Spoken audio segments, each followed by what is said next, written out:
અધિકારીઓને નામ પૂરતા થોડા મહિના જેલમાં રાખી અને ભ્રષ્ટાચાર કરનારાઓ એ ભાજપના આકાઓને બચાવી લેવાનું આ ભાજપનું આ લોહીના ગુણ બની ગયા છે। પોલીસ કમિશનર કે મ્યુનિસિપલ કમિશનરને રજૂઆતથી બહુ કાંઈ વળતું નથી।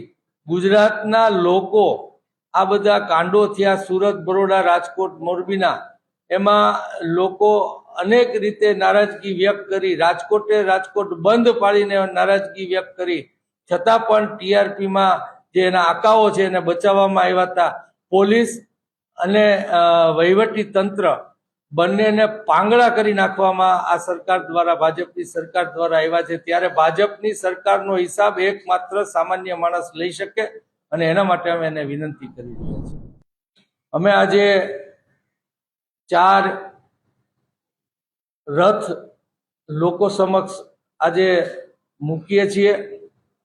આ ભાજપની ભ્રષ્ટાચારની ભૂખ કોના હવે હજી ભોગ લેશે એ પ્રશ્ન જ્યારે અમારા મનમાં ઉગે ત્યારે ભાજપની 30 વર્ષની સરકારને અમે ઉખેડી ન ફેંકી શકીએ।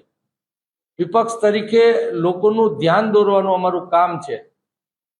આ પક્ષની સરકારને, આ ભાજપની સરકારને કે જેના લોહીના ગુણ ભ્રષ્ટાચાર, લોકોની જિંદગીના જોખમે પણ ભ્રષ્ટાચાર કરવાના થઈ ગયા છે, એને રોકવાનું કામ એક સામાન્ય માણસ આ દેશના માલિક તરીકે કરી શકે।